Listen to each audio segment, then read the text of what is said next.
Huwag mo na akong tawaging asawa, Tala. Mula ngayon, isa ka na lamang basura na hindi nararapat sa pamamahay na ito. Ang boses ni Caspian ay parang isang matalim na kidlat na bumasag sa katahimikan. Walang paunang babala, walang pag-aalinlangan. Ang bawat salita niya ay puno ng puot. Tila ang bawat titik ay may kasamang lason na unti-unting pumapatay sa hangin ng kanilang munting kusina. Sa gitna ng usok na nanggagaling sa kumukulong palayok, natigilan si Tala. Ang kanyang kamay, na noong sandaling iyon ay maingat na naglalagay ng hiniwang sampalok sa loob ng palayok, ay biglang nanginig. Siya ay naroon, nakatayo sa harap ko beplo, tinitiis ang init ng apoy para lamang maihanda ang paboritong sinigang ni Caspian. Isang oras siyang nagbabad sa palengke para piliin ang pinakasariwang karne.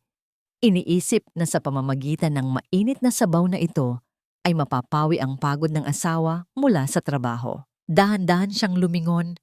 Ang kanyang 6 na buwang tiyan ay bahagyang sumasagi sa gilid ng mesa. Doon, nakita niya si Caspian, ang lalaking pinangakuan niya ng habambuhay na may hawak na mga litratong sadyang dinumihan ng maling hinala. At sa likuran nito, nakatayo ang kanyang biyenan na si Doña Imelda na may suot na mapang-uyam ng ngiti. Tila isang hukom na naghihintay na lamang sa hatol na bitay. Caspian, anong ibig mong sabihin? Para sa'yo itong niluluto ko, paborito mo ito. 'Di ba? Ang boses ni Tala ay halos pabulong, isang pagsusumamo na nagmula sa kaibuturan ng kanyang sugatang kaluluwa. Ang sandok na hawak niya ay dahan-dahang nadulas mula sa kanyang mga daliri, at ang pagtama nito sa semento ay lumikha ng isang tunog na naghudyat ng simula ng kanyang pagbagsak. Niluluto? O baka naman sinusubukan mong takpan ng baho ng iyong pagtataksil sa pamamagitan ng asim ng sinigang na ito? Ang bawat hakbang ni Caspian papalapit ay parang isang bigat na dumadagan sa dibdib ni Tala. Inihagis ni Caspian ang mga litrato sa kanyang mukha. Habang ako ay nagpapakapuyat para sa kinabukasan natin, ikaw naman pala ay nagpapakasarap sa piling ng iba. Wala kang utang na loob. Hindi totoo yan, anak. Gatong ni Imelda, ang kanyang boses ay puno ng panggatong sa apoy ng galit. Nakikita mo ba, Caspian? Iyan ang napala mo sa pagpili sa isang babaeng galing sa Davao. Isang ahas na marunong lamang gumapang sa putikan. Mama, maawa kayo. Hindi ko magagawa iyan. Caspian, mahal kita. Ang anak natin. Isipin mo ang anak natin. Pagmamakaawa ni Tala, habang ang mga luha ay nagsisimula nang gumuhit sa kanyang maputlang pisngi. Lumapit siya para hawakan ang braso ni Caspian, isang huling pagtatangka na kumapit sa natitirang tiwala. Ngunit ang galit ni Caspian ay nabulag na ng mga bulong ng demonyo. Sa isang marahas na pagkumpas, hinablot niya ang hawakan ng palayok na nasa ibabaw ng apoy. Ang kumukulong sinigang, ang sining ng pagmamahal na dinalubhasa ni Tala para sa kanya, ay naging isang nakamamatay na sandata. Sa isang iglap, ang mainit na likido ay lumipad sa hangin. Ang matinding init ay dumapos sa balikat ni Tala, bumuhos sa kanyang likuran at dumatay sa kanyang balat na tila mga dila ng apoy na nanggagaling sa impyerno. Walang tili na lumabas sa kanyang bibig sa unang segundo. Tanging ang panlalaki ng kanyang mga mata dahil sa matinding trauma. Pagkatapos, isang sigaw na puno ng paghihirap ang bumasag sa gabi. Isang tunog na sapat na para patigilin ang tibok ng puso ng sinumang nakikinig. Bumagsak si Tala sa sahig. Ang kanyang katawan ay nanginginig sa sakit na hindi kayang ilarawan ng kahit anong salita. Ang amoy ng sampalok at luya ay humalo sa amoy ng kanyang nasusunog na laman.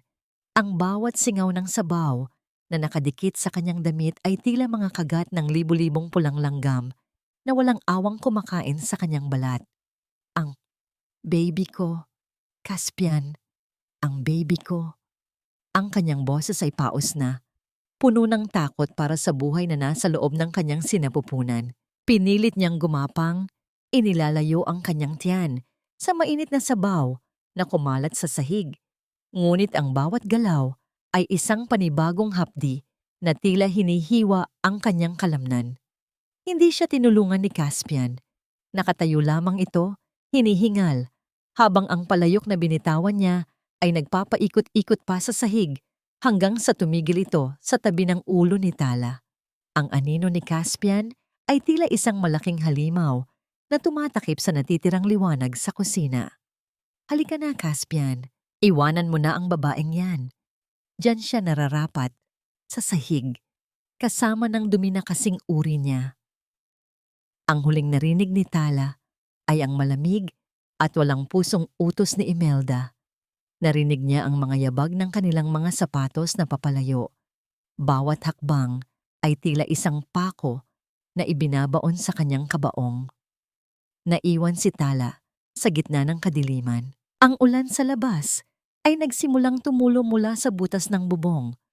Ang malamig na patak ng tubig ay humahalik sa kanyang nagbabagang sugat, ngunit ang lamig na yon ay hindi sapat para pawiin ang apoy sa kanyang puso.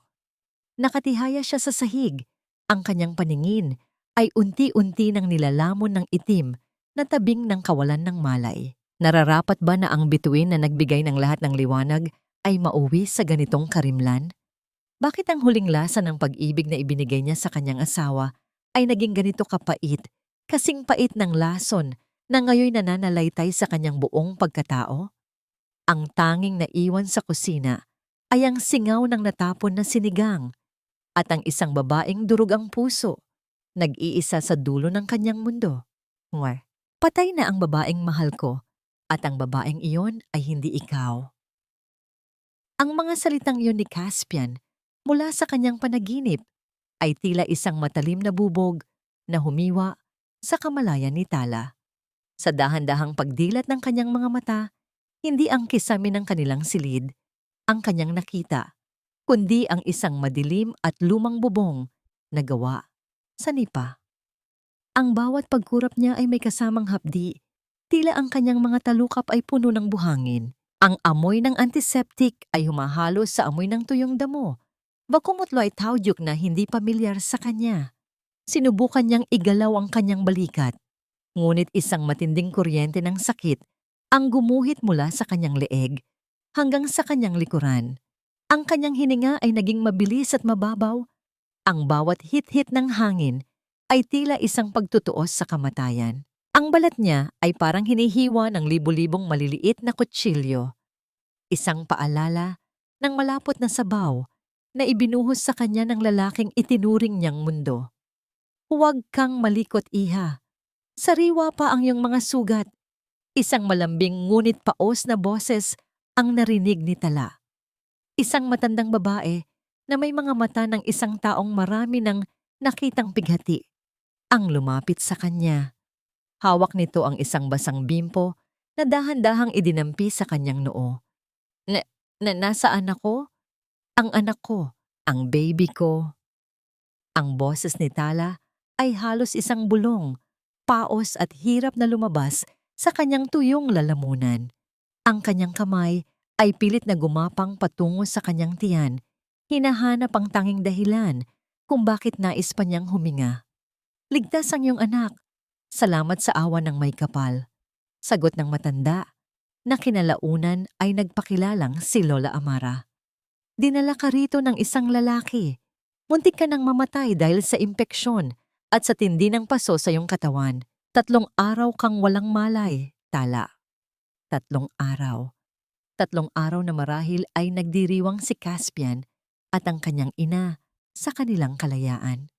Sa bawat segundo ng katahimikan sa loob ng maliit na klinikang yon, naramdaman ni Tala ang bigat ng katotohanan.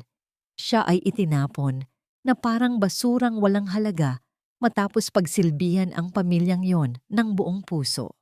Ang katahimikan sa loob ng silid ay nabasag nang bumukas ang pintong yari sa kawayan. Ang tunog ng pag-ikot ng luma nitong bisagra ay lumikha ng isang mahabang himig na tila isang babala.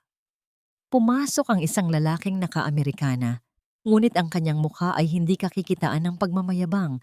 kundi ng malalim na pag-aalala. Attorney Joaquin? Gulat na tanong ni Tala. Si Joaquin ay ang tapat na abogado ng kanyang yumaong ama. Ang tanging tao na noon pa man ay nagbabala na sa kanya tungkol sa tunay na kulay ni Caspian. Mabuti at gising ka na, Tala. Ani Joaquin, ang kanyang boses ay puno ng pait. Sana ay may maganda akong balita para sa iyo, ngunit kailangan mong malaman ang katotohanan. Sa labas ng pintong ito, sa buong Manila, ikaw ay patay na. Tila huminto ang pagtibok ng puso ni Tala. Anong sinasabi mo? Naglabas ng pahayag si Caspian at ang kanyang ina. Ayon sa kanila, namatay ka sa isang aksidente sa sasakyan habang papunta sa ospital mula sa inyong bahay. May pekeng death certificate na silang hawak, Tala. Ginamit nila ang impluwensya ni Solana para makuha ang lahat ng papeles. Inilibing na rin nila ang isang walang lamang kabaong na may pangalan mo kahapon lang. Isang mapait na tawa ang kumawala sa tuyong labi ni Tala na kinalaunan ay naging isang hikbi. Ang sakit ng kanyang balat ay wala pa sa kalahati ng sakit na nararamdaman ng kanyang puso. Itinuring siyang patay ng lalaking asawa niya bago pa man siya tuluyang mawalan ng hininga. Inagaw sa kanya ang kanyang pangalan, ang kanyang dangal, at ang kanyang buhay. Gusto nila akong mawala. Ganoon lang kadali para sa kanila ang burahin ako, bulong ni Tala, habang ang mga luha ay muling dumadaloy sa kanyang pisngi.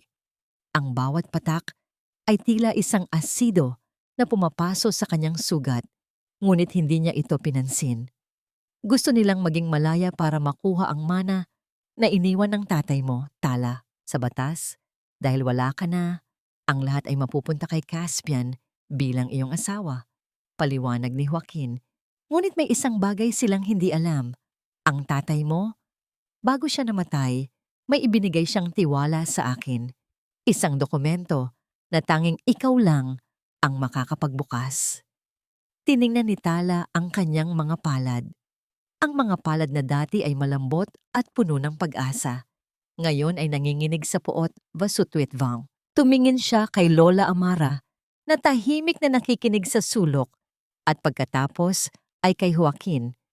Kung patay na si Tala sa paningin nila, hayaan nating manatiling ganoon. Ang boses ni Tala ay biglang nagbago. Nawala ang lambing, nawala ang takot. Ang boses na yon ay naging malamig, kasing lamig ng semento sa gabing iniwan siya sa ulan.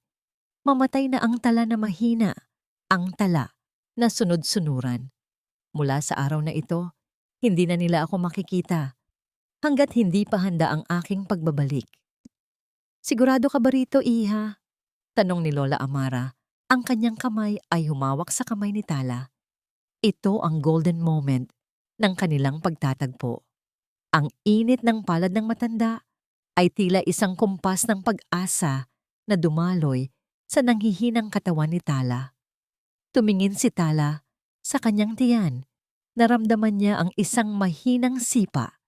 Isang munting paalala na may isa pang buhay na nakasalalay sa kanyang katatagan. Opo, Lola. Mabubuhay ang anak ko. At para mabuhay siya, kailangang mamatay ang nakaraan ko. Pangako ni Tala. Ang kanyang mga mata, na dati ay puno ng bituin, ay naging isang madilim na gabi na naghihintay ng bagyo. Iniabot ni Joaquin ang isang maliit na sobrang may selyo ng kanyang ama. Dito nagsisimula ang iyong bagong buhay. Tala, o dapat ko na bang sabihing, marikit? Hinawakan ni Tala ang sobre. Sa labas, ang tunog ng mga alon ng dagat na humahampas sa pampang ay tila isang palakpak ng tadhana.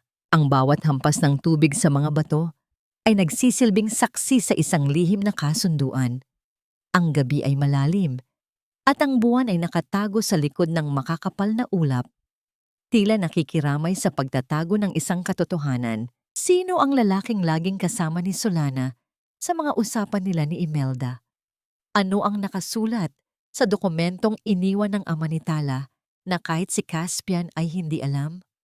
Habang ang lampara sa loob ng maliit na klinika ay dahan-dahang nauubusan ng langis, ang anino ni Tala sa dingding ay tila lumalaki nagiging isang figura na hindi na muling yuyuko sa sinuman. Ang huling hininga ng kanyang nakaraan ay tuluyan ng pumanaw, kasabay ng pagsara ng pinto sa kanyang lumang buhay. Kasalanan ko ba kung bakit ganito ang hitsura ng nanay mo, Liwayway? Mapapatawad mo ba ako kung ang unang mamasdan ng iyong mga mata ay isang babaeng puno ng sugat at pait? Ang bulong na yon ni Tala ay halos malunod sa ingay ng malalakas na hampas ng alon sa dalampasigan ng Davao. Hawak niya ang isang pirasong tuyong tela. Dahan-dahang pinupunasan ang kanyang likuran na hanggang ngayon ay tila nagbabaga pa rin sa tuwing tatamaan ng alat ng hangin mula sa dagat. Ang bawat hapdi ay isang paalala ng gabing iyon sa Manila. Ang gabi, kung kailan ang amoy ng sinigang ay naging amoy ng kanyang sariling laman. Sa loob ng maliit na kubo ni Lola Amara, ang init ng araw ay tila nanunuot sa bawat siwang ng dingding na gawa sa kawayan. Malayo na si Tala sa marangyang buhay na nakasanayan. Ngayon, ang kanyang mga kamay ay hindi na humahawak ng mga mamahaling tela, kundi ng mga tuyong dahon ng panggamot at mga isdang ibinibenta niya sa maliit na palengke upang may maipon para sa kanyang panganganak. Isang gabi, ang langit ay binalot ng makakapal na ulap na kulay uling. Ang ugong ng kulog ay tila isang nagagalit na higante na nagbabanta sa buong isla. Walang ano-ano, naramdaman ni Tala ang isang matinding kirot sa kanyang puson, isang sakit na kakaiba sa lahat ng hapding naranasan niya. Lola Amara, lalabas na yata siya. Hirap na tawag ni Tala. Ang kanyang mga daliri ay mariing nakakapit sa gilid ng kanilang papag na kawayan hanggang sa mamuti ang kanyang mga kuko. Ang ulan ay nagsimulang bumuhos ng may matinding bagsik. Ang bawat patak nito sa bubong na yari sa nipa ay lumilikha ng isang mabilis at hindi tumitigil na tunog. Tila sinasabayan ang mabilis na pagtibok ng puso ni Tala. Sa loob ng 5 oras, nakipaglaban siya sa pagitan ng buhay at kamatayan. Sa bawat ire, tila hinihiwa ang kanyang balakang at ang peklat sa kanyang likod ay tila muling bumubuka sa tindi ng puwersa ng kanyang katawan. Nang sa wakas ay marinig ang isang maliit at paos na tinig ng isang sanggol, tila huminto ang bagyo sa labas. Ang tinig na yon ay hindi isang ingay, kundi isang awit ng tagumpay para kay Tala. Isang matapang na lalaki, Tala. Nakangiting wika ni Lola Amara habang inilalagay ang sanggol sa dibdib ng ina. Liwayway, ang pangalan mo ay Liwayway. Bulong ni Tala habang hinahalikan ang noo ng anak. Dahil ikaw ang aking bukang liwayway matapos ang pinakamahabang gabi ng aking buhay. Ngunit ang ligayang iyon ay pansamantala lamang na nabalot ng pait. Makalipas ang ilang buwan, dumating si Joaquin sa Davao para sa kanyang buwanang pagbisita. Hindi lamang pagkain at gamot ang dala niya, kundi isang lumang dyaryo mula sa Manila. Ipinatong ni Joaquin ang dyaryo sa mesa at doon, ang mukha ni Caspian ay nakapaskil sa unang pahina. Ang pamagat ng balita ay malaki at mapangasar. The new face of Philippine architecture. Caspian San Jose reaches global heights with new partner Solana Lopez. Nanginginig ang mga kamay ni Tala habang binabasa ang balita. Nakita niya ang larawan ni Caspian na nakasuot ng mamahaling tuxedo, nakangiti at nakayakap sa bewang ni Solana na tila isang reyna sa kanyang tabi. Sinasabi sa balita na ang kumpanya ni Caspian ay nakakuha ng 1 bilyong pisong kontrata. Ang kontratang galing sa fund na orihinal na inilaan ng tatay ni Tala para sa kanya. Habang ako ay nagdidilig ng dugo at pawis dito, habang ang anak ko ay natutulog sa banig, sila ay nagpapakasasa sa nakaw na yaman. Ang boses ni Tala ay naging malamig, kasing lamig ng bakal. Joaquin, nakikita mo ba? Hindi man lang siya mukhang nagdadalamhati. Nakalimutan na niya na may asawa siyang pinatay niya sa harap ng kanyang ina. Huwag kang mag-alala, Tala. Ang bawat sentimo na ginagastos nila ngayon ay may katapat na paniningil sa huli. Sagot ni Joaquin, ang kanyang mga mata ay puno ng determinasyon. Isang hapon, habang nagpapahinga si Tala, naramdaman niya ang maliliit at malambot na daliri ni Liwayway na humahawak sa kanyang balikat.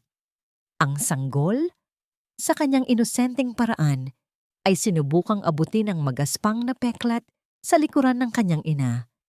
Imbes na masaktan, naramdaman ni Tala ang isang mainit na daloy ng kuryente. Ito ang kanyang golden moment. Ang haplos ng anak ay tila isang sumpa at pangako ng sabay. Hindi na ito sugat ng kahihiyan. Ito ay naging isang mapa. Isang mapa na magtuturo sa kanya pabalik sa Manila.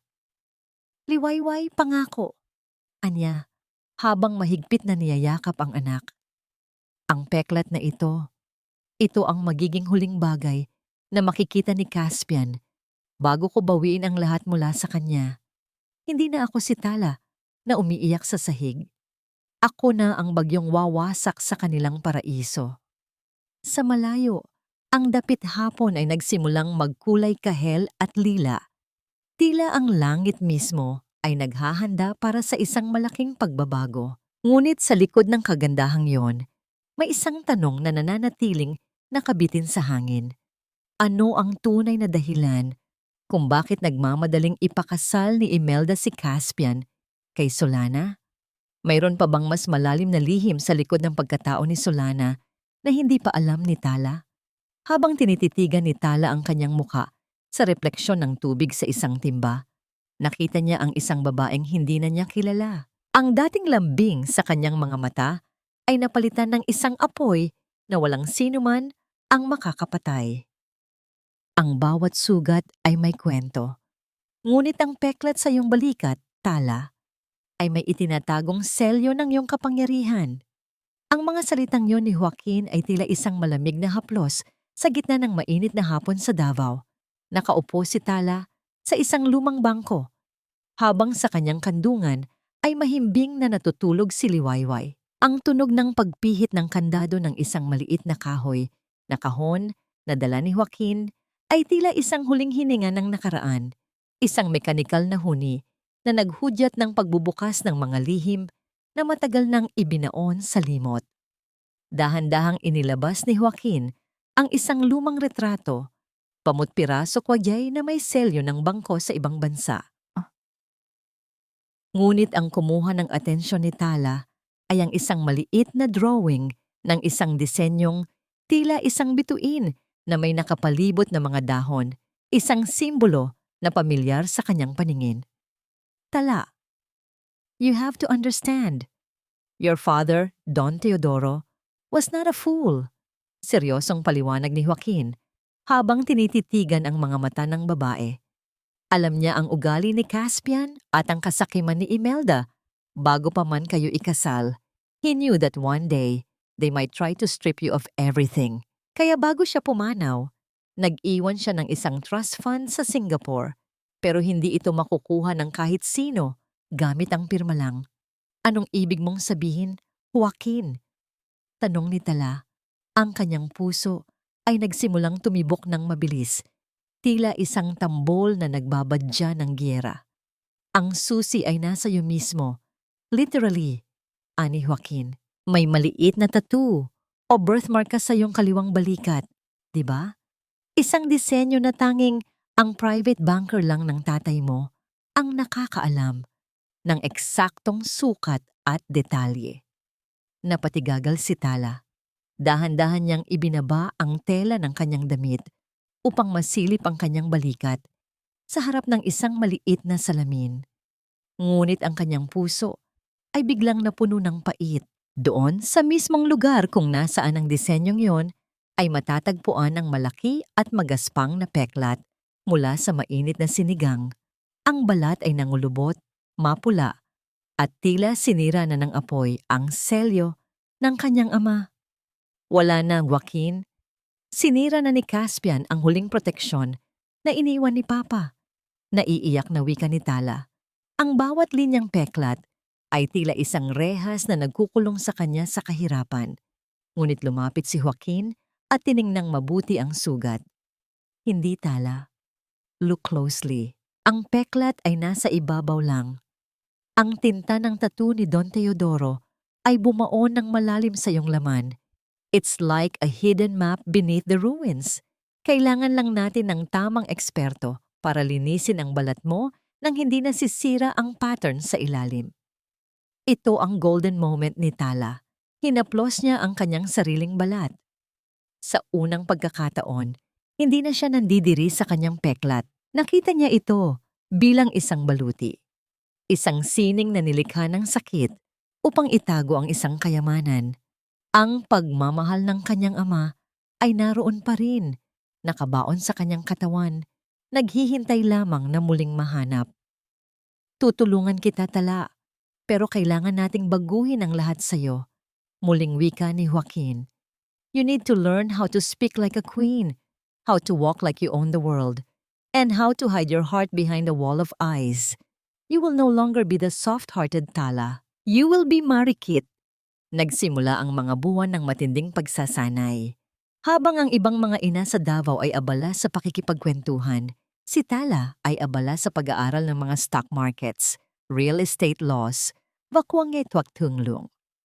Ang bawat pag-iyak ni Liwayway sa gabi ay nagsisilbing kape na nagpapanatili sa kanya na gising. Ang bawat hapdi ng kanyang peklat sa tuwing nililinis ito ng mga espesyal na langis ni Lola Amara ay nagsisilbing paalala na ang bawat sakripisyo ay may katapat na tagumpay. Isuot mo ito? Utos ni Joaquin isang hapon, sabay abot ng isang itim na belo at isang eleganteng salamin sa mata. Nang isuot ito ni Tala at tumingin sa malaking salamin, hindi na niya nakilala ang babaeng nasa harap niya. Ang kanyang buhok ay maikli na at makintab, ang kanyang tindig ay tuwid. Tila isang tore na hindi matitibag ng kahit anong bagyo. Ang kanyang mga mata, na dati ay puno ng pag-asa, ngayon ay tila dalawang itim na diamante, matigas, maningning, at nakakasugat. Handa ka na ba, Marikit? Tanong ni Joaquin. Handa na akong bawiin ang lahat ng ninakaw nila sa akin. Ang boses ni Tala ay wala ng bahid ng emosyon. Ito ay malamig, matalim, at pinalakas ng 5 taong pananahimik. Ngunit sa gitna ng kanyang paghahanda, isang misteryosong tawag ang natanggap ni Joaquin mula sa Manila. Isang impormasyon ang nakuha niya tungkol kay Solana. Lumabas na si Solana ay hindi lamang basta ampon o anak sa labas. Mayroon siyang hawak na isang dokumento na maaaring magpabagsak sa buong alaala ng pamilya ni Tala. Anong ibig mong sabihin, Joaquin? Anong hawak ni Solana? Tanong ni Marikit habang inaayos ang kanyang scarf para itago ang kanyang peklat. Hindi ko pa sigurado, pero mukhang bago pa namatay ang tatay mo, may isang sikretong kasunduan silang ginawa ng nanay ni Solana. Sagot ni Joaquin, ang kanyang mukha ay puno ng pag-aalinlangan. Ang cliffhanger ay tila isang madilim na ulap na muling tumakip sa langit. Habang papalapit ang araw ng kanilang paglipad, patungong Manila, naramdaman ni Marikit ang isang kakaibang kaba. Ang kanyang pagbabalik ay hindi lamang pala tungkol sa pera at katarungan. Ito ay tungkol sa isang nakaraan na mas masalimuot pa sa iniisip niya. Sino ba talaga ang nanay ni Solana? At bakit tila masayang-masaya si Imelda na makitang naghihirap si Tala noon pa man? Paalam, Davao, bulong ni Marikit, habang ang gulong ng sasakyang magdadala sa kanila sa paliparan ay lumilikha ng isang mahabang guhit sa maputik na daan. Manila, maghanda ka dahil ang babaeng pinatay niyo ay muling nagbabalik para kayo naman ang mamatay sa takot. Ang Manila ay hindi na ang lungsod ng aking mga luha. Ngayon, ito na ang lalaruan ng aking mga kamay. Ang bulong na yon ni Marikit ay parang isang malamig na hangin na dumaan sa loob, como chikse sang trongdang lut di Chundung Pho Makati. Sa labas, ang mga ilaw ng lungsod ay tila mga hiyas na kumikinang, ngunit para sa kanya, ang bawat liwanag ay paalala ng kadilimang sinuong niya sa Davao. Nakasuot siya ng isang mamahaling puting terno at sa kanyang leeg, ay maingat na nakapulupot ang isang telang sutla na may disenyong ginto. Isang eleganteng paraan para itago ang bakas ng kalupitan ni Caspian. Sa kabilang dako ng lungsod, sa loob ng gusali ng San Jose Architecture, ang tensyon ay kasing kapal ng usok. Si Caspian ay balisa. Pabalik-balik sa paglalakad sa kanyang opisina. Ang kanyang kumpanya, na dati ay nasa tuktok, ay unti-unti nang kinakain ko yung Juan Compten. Caspian, stop pacing! Nakakahilo ka! Reklamo ni Solana habang tinitingnan ang kanyang bagong manicure. Sabi mo, kapag nakuha natin ang mana ni Tala, magiging maayos ang lahat. Bakit parang mas lalo tayong lumulubog? Hindi ko alam, Solana. May isang misteryosong investor na unti-unting binibili ang shares natin sa market. Hindi natin sila matrace. Sigaw ni Caspian, ang kanyang muka ay halatang kulang sa tulog. Whoever they are, kailangan natin silang makausap sa meeting mamaya. If we lose the main board seat, wala na tayo. Ani Imelda na kapapasok lang. Ang kanyang mga mata ay puno pa rin ng kasakiman kahit tumatanda na siya. Dumating ang oras ng pagpupulong. Ang labi ng gusali ay puno ng mga taong nagbubulungan tungkol sa pagdating ng Queen of Investments mula sa Singapore. Nang bumukas ang malaking pinto ng lobby, ang tunog ng bawat hakbang ng sapatos ni Marikit ay tila isang tibok ng puso na bumibilis sa pandinig ng lahat. Ang bawat tao ay napalingon, nabighani sa kanyang aura na tila isang reyna na gawa sa yelo. Pumasok si Marikit sa elevator, kasama si Joaquin na ngayon ay nagsisilbi niyang kanang kamay. Ngunit bago pa man magsara ang pinto, isang kamay ang humarang. Pumasok sina Caspian at Solana. Ang loob ng elevator ay biglang naging napakaliit. Ang amoy ng mamahaling pabango ni Marikit, isang timpla ng bulaklak at lamig, ay bumalot sa paligid. Napansin ni Caspian ang babaeng nakatayo sa sulok. Kahit may malaking salamin ito sa mata, bamutsik kantswang sa leeg, mayroon sa tindig nito na tila humahatak sa kanyang memorya. Ito ang golden moment. Naramdaman ni Marikit ang panginginig ng kanyang mga daliri sa loob ng kanyang guwantes nang makita niya ang mukha ng lalaking sumira sa kanya. Gusto niyang sumigaw. Gusto niyang itanong kung paano ito nakakatulog sa gabi. Ngunit nanatili siyang estatwa. Pinisil niya ang kanyang mamahaling bag hanggang sa bumaon ang kanyang mga kuko sa balat nito. Isang lihim na pagtitiis ng galit. "Excuse me, miss, are you also going to the boardroom?" Tanong ni Caspian. Ang kanyang boses ay tila isang multo mula sa nakaraan ni Marikit. Hindi sumagot si Marikit. Tanging si Joaquin ang tumango ng bahagya. "You look familiar," dugtong ni Caspian. Ang kanyang mga mata ay naniningkit habang pinagmamasdan ang hugis ng panga ng babae. "Have we met before?" "Maraming magaganda sa mundo, Mr. San Jose. Baka isa lang siya sa mga babaeng binaliwala mo?" Malamig na singit ni Joaquin na nagdulot ng biglang paglamig ng atmosfera. Sa loob ng elevator, napairap si Solana. "How rude!" "Caspian, huwag mo na ngang pansinin yan. Baka kung sinong social climber lang yan na sinusubukang kuhanin ang atensyon mo." Eksaktong bumukas ang pinto ng elevator sa boardroom floor. Ang tunog ng pag-slide ng metal ay tila isang hudyat ng pagsisimula ng giyera. Unang lumabas si Marikit. Ang kanyang bawat hakbang ay puno ng kapangyarihan. Nang pumasok silang lahat sa loob, naupo si Marikit sa dulo ng mahabang mesa, ang upuan na inilaan para sa may pinakamataas na shares. "Wait, that's my seat!" Giit ni Caspian.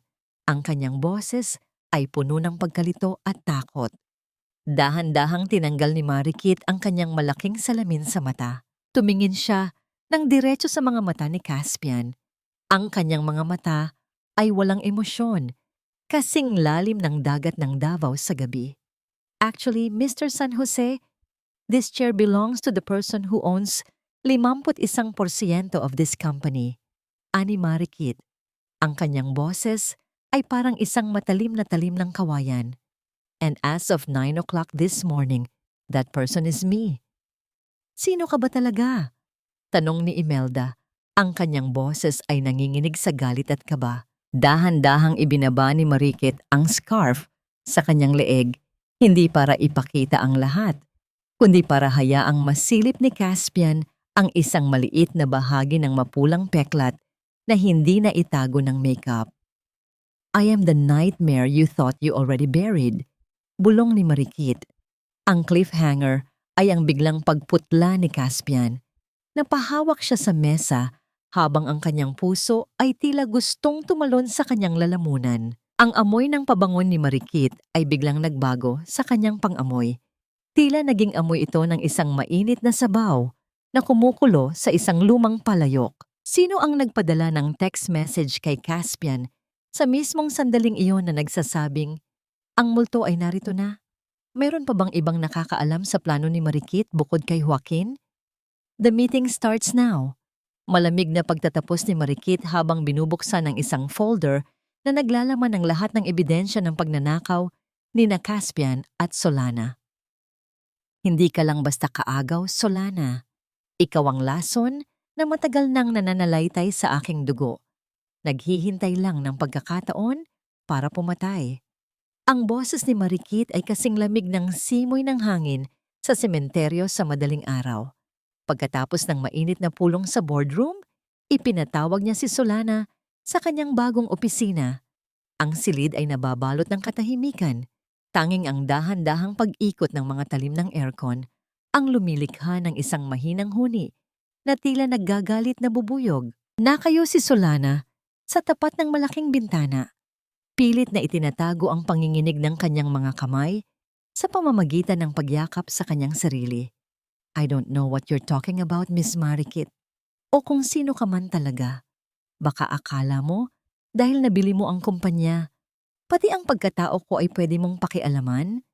Dahan-dahang tumayo si Marikit mula sa kanyang marangyang upuan. Ang bawat hakbang ng kanyang sapatos sa makintab na sahig ay tila isang hatol na papalapit. Inilabas niya ang isang lumang dokumento mula sa kanyang drawer, isang papel na nanilaw na sa panahon, ngunit malinaw pa rin ang mga nakasulat.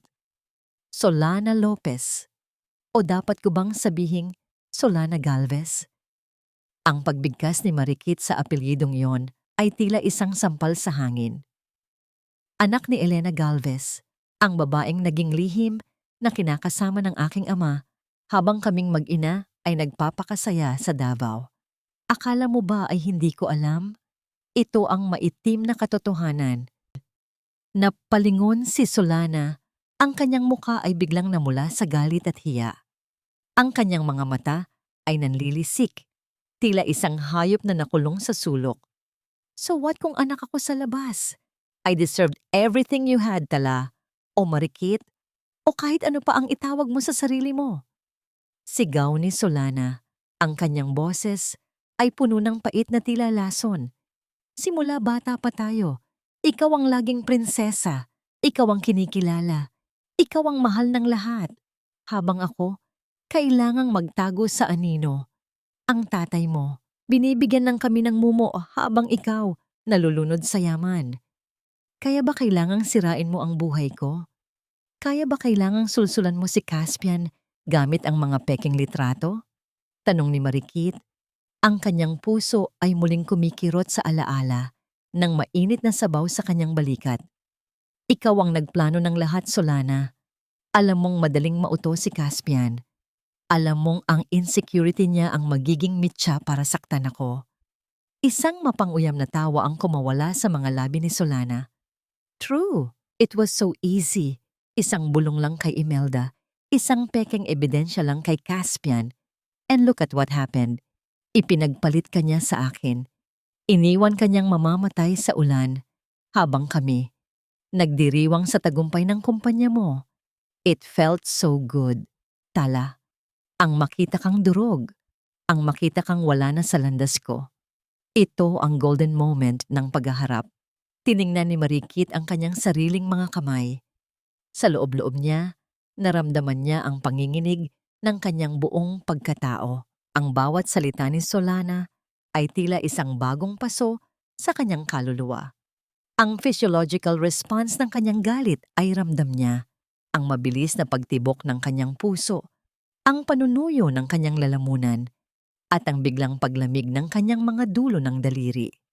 Ngunit hindi siya nagpakita ng kahinaan. Sa halip, lumapit siya ng mas malapit kay Solana hanggang sa maamoy na niya ang matapang na pabango nito na tila sumusuka ng kasinungalingan. "You think you won, Solana?" Bulong ni Marikit. "Ang yaman na ipinagmamalaki mo, ang kumpanyang pinangarap mong pamunuan, sa isang iglap, kinuha ko na ang lahat. At si Caspian, akala mo ba ay mahal ka niya? Ginagamit ka lang niya dahil ikaw ang nagpapaalala sa kanya na mayroon siyang kapangyarihan. Pero ngayong wala na kayong pera, tignan natin kung hanggang saan ang pag-ibig niyo." You monster!" Susugod sana si Solana para saktan si Marikit, ngunit mabilis na humarang si Joaquin na kapapasok lang ng pinto. Ang tunog ng marahas na pagbukas ng pinto ay tila isang babala na tapos na ang usapan. "Don't touch her, Solana," malamig na utos ni Joaquin. "May hawak kaming ebidensya ng paglustay mo ng pera ng kumpanya sa Singapore. Isang tawag ko lang sa pulis. Bukas na bukas din ay sa rehas ka na matutulog." Napako si Solana sa kanyang kinatatayuan. Ang kanyang paghinga ay naging mabilis, tila isang ibon na may bali ang pakpak. Ang kanyang kontrabida aura ay unti-unting gumuho, napalitan ng isang mukha ng matinding takot. "Hindi pa tayo tapos, Tala," banta ni Solana habang mabilis na lumalabas ng silid. Ang tunog ng pagbagsak ng kanyang mga takong sa sahig ay tila isang desperadong takbo ng isang taong nalulunod. Naiwan si Marikit sa gitna ng opisina. Ang katahimikan ay muling bumalik, ngunit ang hangin ay nananatiling mabigat. Tumingin siya kay Joaquin at sa unang pagkakataon, matapos ang mahabang panahon, nakita ang isang patak ng luha sa kanyang mga mata. "Masakit pa ba?" tanong ni Joaquin. Tinutukoy ang peklat sa kanyang puso. "Ang sakit ay nandyan lagi, Joaquin. Pero ang hustisya ay nagsisimula pa lang," sagot ni Marikit. Ang cliffhanger ay ang pagtunog ng telepono ni Marikit. Isang hindi kilalang numero ang nag-flash sa screen. Nang sagutin niya ito, isang boses ng matanda ang narinig niya. Isang boses na tila galing sa hukay. "Marikit, o Tala, alam ko kung nasaan ang tunay na testamento ng iyong ama. At hindi ito ang hawak ni Joaquin. Sino ang tumatawag na ito? Mayroon pa bang mas malaking lihim na itinatago ang tatay ni Tala na maaaring magpabago sa lahat? At ano ang gagawin ni Solana ngayong wala na siyang matatakbuhan? Tikman mo ang sabaw na ito, Caspian. Hindi ba't ito ang lasang matagal mo nang kinalimutan? Ang boses ni Marikit ay parang isang malamig na bulong ng hangin sa gitna kuwamot kan fang ring tu samot niya hang sang Chongyak Makati. Ang paligid ay nababalot ng katahimikan, tila maging ang mga pader ay nakikinig sa bawat tibok ng puso ng lalaking nasa harap niya. Ang tanging liwanag ay nagmumula sa isang malaking chandelier na gawa sa kristal, na ang bawat kislap ay tila mga matang nang huhusga mula sa langit. Nakatitig si Caspian sa mangkok ng sinigang na nakahain sa kanyang harap. Ang bawat singaw ng mainit na sabaw ay tila isang multong humahaplos sa kanyang mukha. Ang amoy ng sariwang sampalok, ang anghang ng sili, at ang pamilyar na bango ng luya ay biglang sumabog sa kanyang pang-amoy. Hindi ito basta pagkain. Ito ay isang piraso ng nakaraan na matagal na niyang ibinaon sa ilalim tiyuan yung loy noy joy. Basungaumat. Bakit mo alam ang timplang ito? Ang boses ni Caspian ay nanginginig. Halos hindi lumalabas sa kanyang tuyong lalamunan. Ang kanyang mga kamay, na dati ay matatag sa paghawak ng mga blueprint ng gusali, ngayon ay tila mga tuyong dahon na nilalipad ng hangin. Dahan-dahang sumandal si Marikit sa kanyang upuan. Ang kanyang bawat galaw ay puno ng isang mapanganib na grasya. "Nakuha ko ang recipe na ito mula sa isang matandang babae sa Davao. Sabi niya, ang sikreto ng masarap na sinigang ay hindi lang nasa asim, kundi sa pasensya ng nagluluto, pasensya sa paghihintay, na lumambot ang puso ng taong pinagsisilbihan. Nanginginig na hinawakan ni Caspian ang kutsara. Ang tunog ng pagtama ng pilak sa porselana ay tila isang malakas na kampana na umaalingaw-ngaw sa loob ng kanyang ulo. Sa bawat higop niya ng sabaw, tila bumabalik siya sa gabing iyon. Ang ulan, ang sigaw ni Tala, at ang amoy ng nasusunog na pangarap. Ang asim ng sabaw ay humahalo sa pait ng kanyang sariling laway. Ito ang luto ni Tala. Bulong ni Caspian at isang butil ng luha ang pumatak sa kanyang pisngi. Humalo sa sabaw na kanyang kinakain.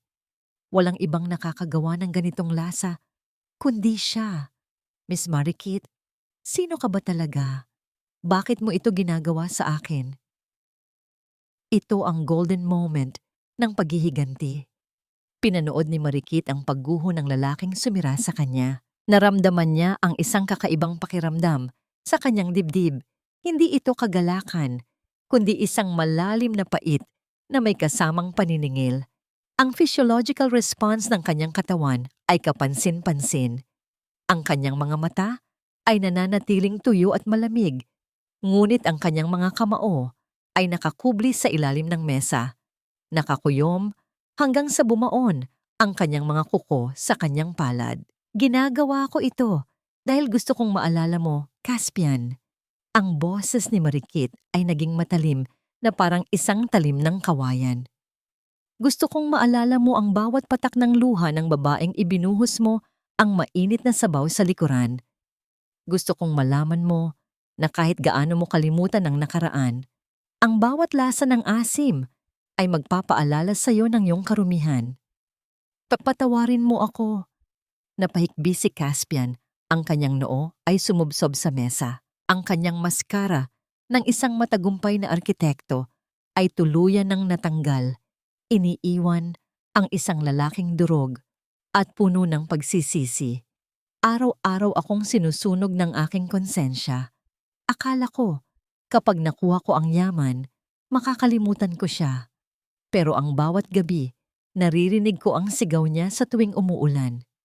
Napansin ni Marikit ang panginginig ng mga balikat ni Caspian. Sa isang sandali, parang gusto niyang maawa. Ngunit mabilis na bumalik sa kanyang isipan ang mukha ni Liwayway at ang hirap na dinanas niya sa Davao. Ang kanyang awa ay naging yelo. Ang kapatawaran ay hindi ibinibigay sa mga taong humihingi lang dahil sila ay nahihirapan na. Malamig na wika ni Marikit. Ang kapatawaran ay pinaghihirapan. At ikaw, Caspian, malayo ka pa sa dulo ng iyong pagdurusa. Eksaktong bumukas ang pinto ng silid at pumasok si Solana na may suot na mukha ng matinding galit at selos. Ang marahas na tunog ng pagbukas ng pinto ay tila isang hudyat ng bagong bagyo. Caspian! Ano ito? Bakit ka umiiyak sa harap ng babaeng ito?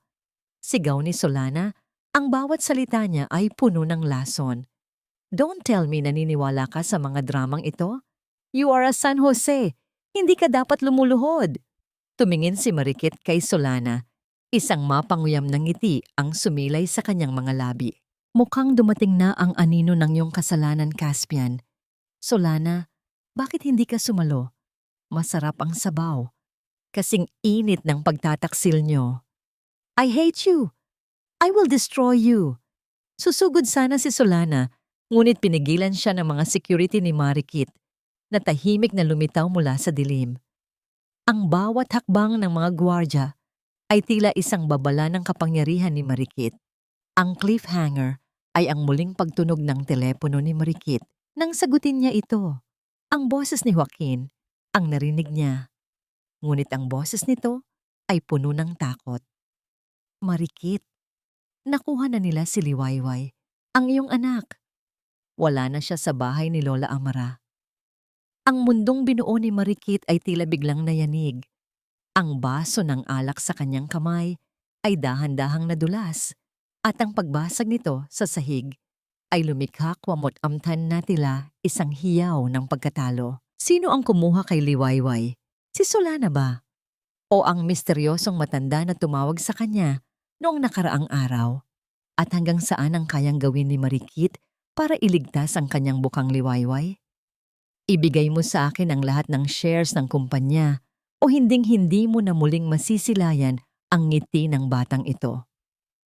Ang boses ni Doña Imelda sa kabilang linya ng telepono ay tila isang malamig na huni ng kamatayan na bumutas sa katahimikan ng gabi. Walang bakas ng awa, walang bahid ng pag-aalinlangan. Sa bawat salita niya, tila isang matalim na kuko ang bumabaon sa lalamunan ni Marikit na iniwan siyang hindi makahinga sa gitna ng kanyang marangyang opisina. Sa screen ng kanyang tablet, nakita ni Marikit ang isang maikling video. Si Liwayway, ang kanyang bukang liwayway, ay nakatali sa isang upuan sa loob ng isang madilim na bodega. Ang bata ay umiiyak. Ang bawat hikbi nito ay tila isang saksak sa puso ng isang ina. Ang inosenteng mukha nito ay puno ng takot. Tila tinatawag ang pangalan ng kanyang nanay sa gitna kwabong toy. Ito ang Mui Kim Chong Tim. Napasandal si Marikit sa pader. Ang kanyang mga tuhod ay nanghina hanggang sa bumagsak siya sa sahig. Ang kanyang physiological response ay matindi. Ang kanyang mga kamay ay nanginginig ng hindi makontrol. Ang kanyang paningin ay nagdidilim. At ang bawat tibok ng kanyang puso ay tila isang malakas na tambol na sumasabog sa kanyang pandinig. Ang hangin sa paligid ay tila nauubos. Iniwan siyang humihingal sa gitna, huanoy tuyet vong tutkong. Huwag mong saktan ang anak ko, Imelda. Kunin mo na ang lahat, huwag lang ang anak ko. Pagmamakaawa ni Marikit, ang kanyang boses ay naging isang basag na tinig ng isang sugatang hayop. Ngunit imbes na sumagot, ang tanging narinig niya ay ang marahas na pagkaputol ng tawag. Ang katahimikan pagkatapos niyon ay mas nakakabaliw kaysa sa anumang sigaw. Tumayo si Marikit na wala ang takot sa kanyang mga mata, napalitan ito ng isang mapanganib na liwanag. Hindi na siya ang tala na nagmakaawa sa sahig ng kusina. Siya na ang ina na handang sunugin ang mundo para sa kanyang anak. Joaquin, ihanda mo ang lahat ng media. Utos ni Marikit habang mabilis na naglalakad palabas. Ang bawat hakbang ng kanyang sapatos ay tila isang hudyat ng pagsisimula ng isang huling digmaan. Ngayong gabi, papatayin natin ang pangalan ng mga San Jose sa harap ng buong bansa. Isang oras matapos ang tawag, ang Grand Hall ng kumpanya ay puno ng mga mamamahayag at mga kamera. Ang mga ilaw ng flash ay tila mga kidlat na walang tigil sa pagtama sa entablado. Sa gilid, nakatayo sina Caspian at Solana na may suot na mukha ng pagkapanalo sa pag-aakalang pipirma na si Marikit sa paglilipat ng yaman kapalit ng bata. Pumunta si Marikit sa gitna ng entablado. Ang bawat mata sa loob ng silid ay nakatitig sa kanya. Huminto ang lahat ng bulungan nang hawakan niya ang microphone. Ngayong gabi, narito ako, hindi para sa negosyo. Simula ni Marikit, ang kanyang boses ay umalingaw-ngaw sa buong hall, kasing lamig ng yelo at kasing talas ng espada. Narito ako para ilantad ang isang krimen na matagal nang itinatago sa ilalim ng mga magagarang gusali at kasinungalingan. Tumingin siya ng diretso kay Caspian. Ang lalaki ay biglang namutla. Tila naramdaman ang paparating na bagyo. 5 taon na ang nakalilipas, isang babaeng buntis ang hiningan ng tulong ng kanyang asawa.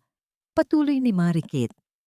Ngunit imbes na pagmamahal, isang mainit na palayok ng kumukulong sinigang ang ibinuhos sa kanya.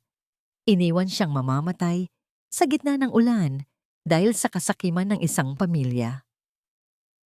Isang malakas na bulungan ang sumabog sa loob ng hall. Ang mga kamera ay mabilis na tumutok sa mukha ni Caspian na tila isang kriminal na nahuli sa akto. Sino ang babaeng iyon? Sigaw ng isang reporter. Dahan-dahang itinaas ni Marikit ang kanyang kamay. Hinubad niya ang kanyang eleganteng blazer at sa harap ng libu-libong nanonood sa live television, dahan-dahan niyang ibinaba ang strap ng kanyang damit. Iniharap niya ang kanyang likuran sa lahat. Doon, sa ilalim ng mga malalakas na ilaw, ay sumilay ang isang malaking peklat, isang mapa ng kalupitan na kulay ube at rosas, magaspang at nakakakilabot tingnan sa ibabaw ng kanyang makinis na balat. Ang bawat linyang peklat ay tila isang hiyaw ng katarungan. Ako ang babaeng iyon. Ang boses ni Marikit ay gumaralgal sa unang pagkakataon. Ako si Tala San Jose. At ang mga taong nakikita nyo sa harap nyo ngayon, si Caspian San Jose at ang kanyang ina na si Imelda ay mga mamamatay tao na kumuha sa aking anak para patahimikin ako. Ang gulo na sumunod ay hindi mailarawan. Ang mga flash ng kamera ay naging mas dagsa, tila isang bagyo ng liwanag.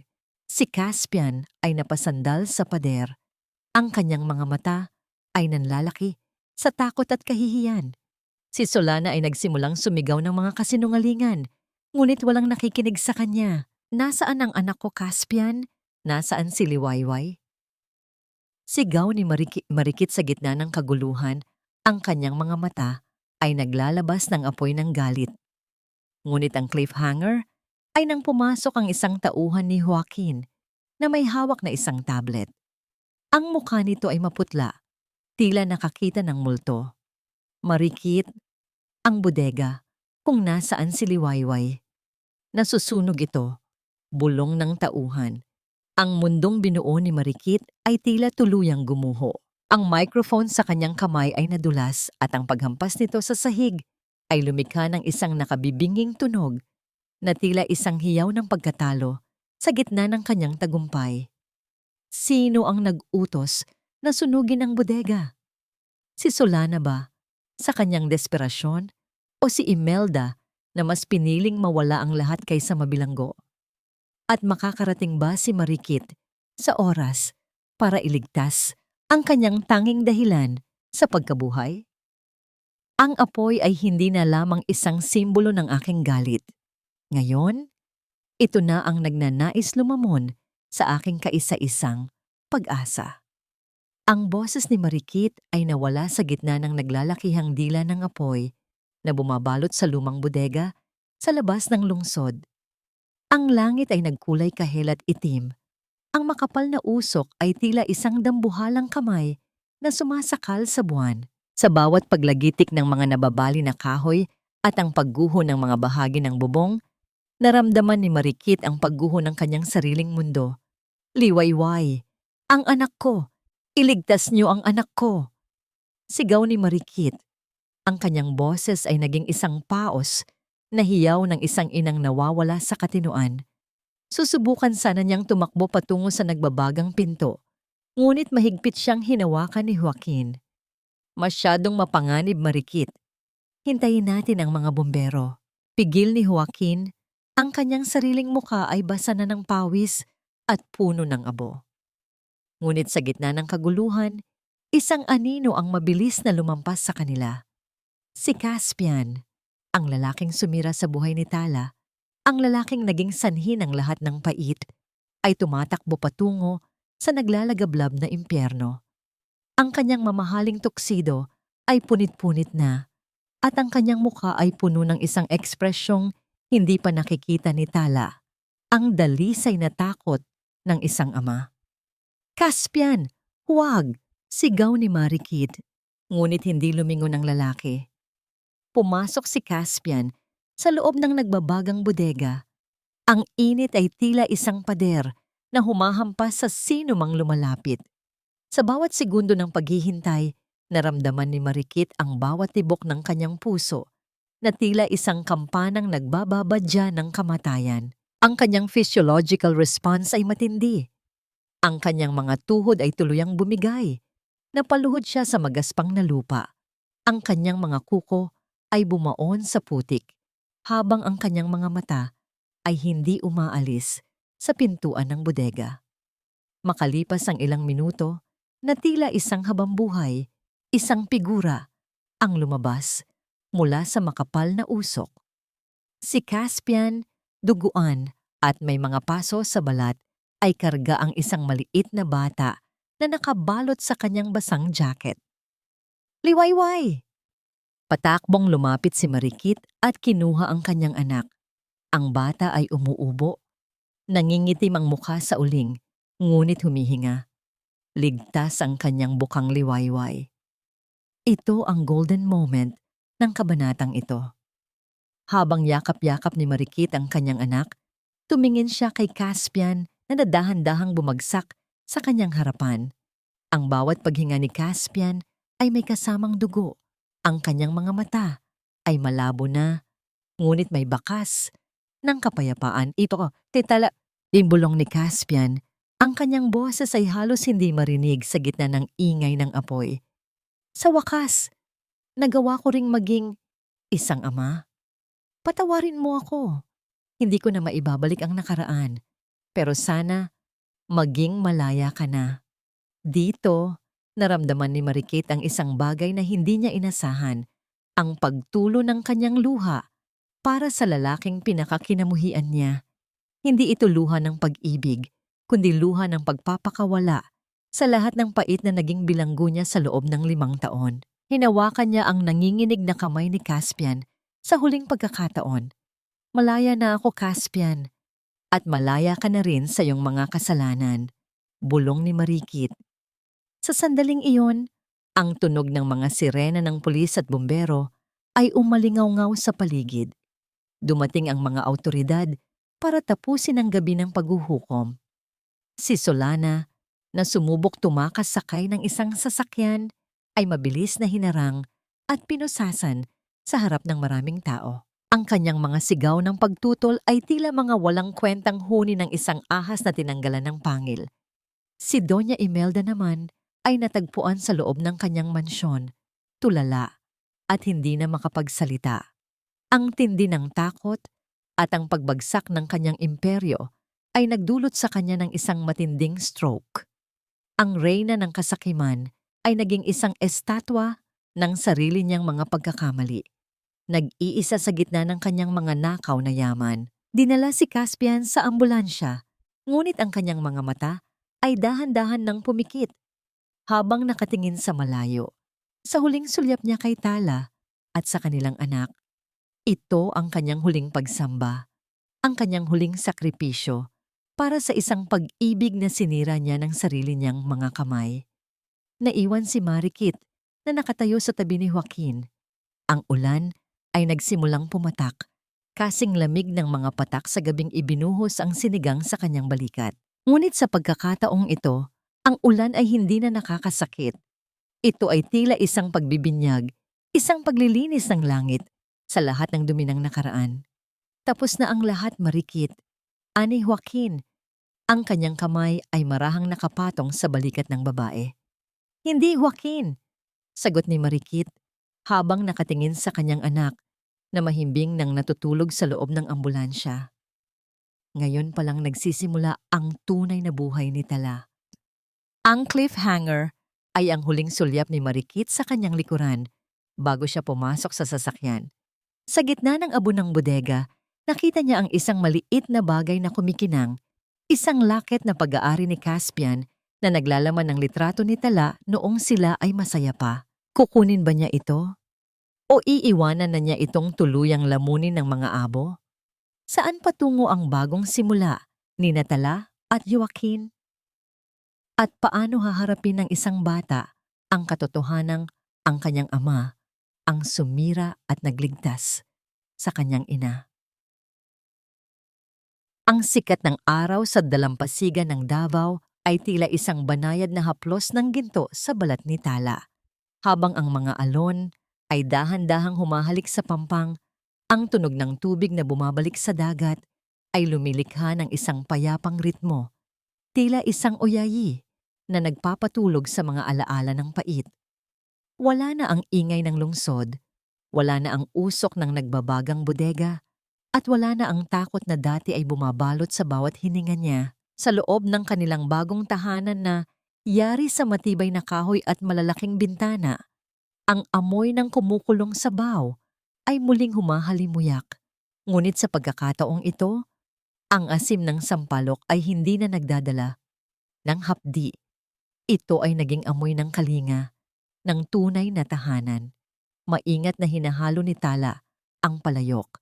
Ang kanyang mga galaw ay puno ng katiyakan at kalayaan. Ang kanyang balikat, na dati ay itinatago niya sa ilalim ng makakapal na tela, ay bahagyang nasisikatan ng araw mula sa bintana. Ang malaking peklat sa kanyang likuran ay naroon pa rin, ngunit hindi na ito mukhang isang sugat. Ito ay tila isang medalyon ng kanyang katapangan, isang mapa ng lahat ng bagyong kanyang nalampasan. Nanay, masarap na ba ang sinigang? Ang masiglang tanong ni Liwayway habang tumatakbo papalapit sa kanya. Ang bata ay malusog at puno ng buhay, ang kanyang mga mata ay nagniningning na tila mga bituin sa madaling araw. Malapit na anak, kaunting kulo na lang. Nakangiting sagot ni Tala habang hinahaplos ang buhok ng kanyang bukang Liwayway.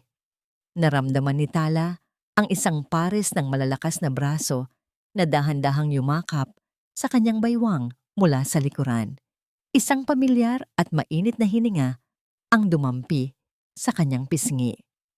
Si Joaquin, ang lalaking hindi bumitaw nang ang lahat ay tumalikod sa kanya.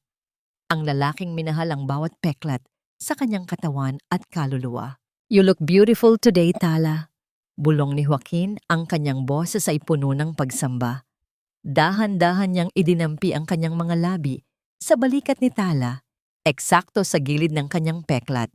Isang halik na puno ng paggalang at pangako. Salamat, Joaquin. Salamat sa lahat. Tugon ni Tala habang isinasandal ang kanyang ulo sa balikat ng lalaki. Sa mga sandaling iyon, ang katahimikan ay naging sapat na usapan. Napatawad na ba niya si Caspian? Sa kanyang puso, alam ni Tala na ang pagpapatawad ay hindi para sa ikaliligaya ng namayapang asawa, kundi para sa sarili niyang kapayapaan. Pinakawalan na niya ang huling hibla ng puot nang makita niyang ligtas ang kanyang anak. Sa bisig ni Caspian bago ito nalagutan ng hininga. Ang galit ay isang bilangguan at pinili ni Tala na maging malaya. Kumusta naman ang mga anino ng nakaraan? Si Solana ay nananatiling nasa loob ng malamig na rehas kung saan ang kanyang tanging kasama ay ang kanyang sariling inggit na unti-unting kumakain sa kanyang pagkatao. Si Doña Imelda naman ay nananatiling nakahiga sa kanyang kama, hindi makapagsalita. Ang kanyang mga mata ay nakatitig lamang sa kisame habang binibilang ang mga segundong wala siyang kapangyarihan. Ito ang karma na mas masakit pa sa kamatayan, ang mabuhay na walang kahit sino, sa gitna ng yaman na wala ng silbi. Nang ihain na ang pagkain sa mesa, ang tatlo ay masayang nagsalo-salo. Ang tawanan ni Liwayway at ang mga kwento ni Joaquin tungkol sa mga bagong kaso na kanyang hinahawakan ay naging musika sa pandinig ni Tala. Sa bawat higop niya ng sabaw, naramdaman niya ang init na dumadaloy sa kanyang buong pagkatao. Ito ang aral na nais niyang iwan sa mundo. Ang mga sugat ay hindi katapusan ng kwento. Minsan, kailangang dumaan sa apoy upang matuklasan ang ginto sa loob ng ating puso. Ang bawat peklat ay hindi simbolo ng kahihiyan, kundi patunay na tayo ay mas malakas kaysa sa anumang sakit na ibinigay sa atin ng tadhana. Tapos na ang gabi, Liwayway. Bulong ni Tala habang nakatingin sa papalubog na araw sa labas ng bintana.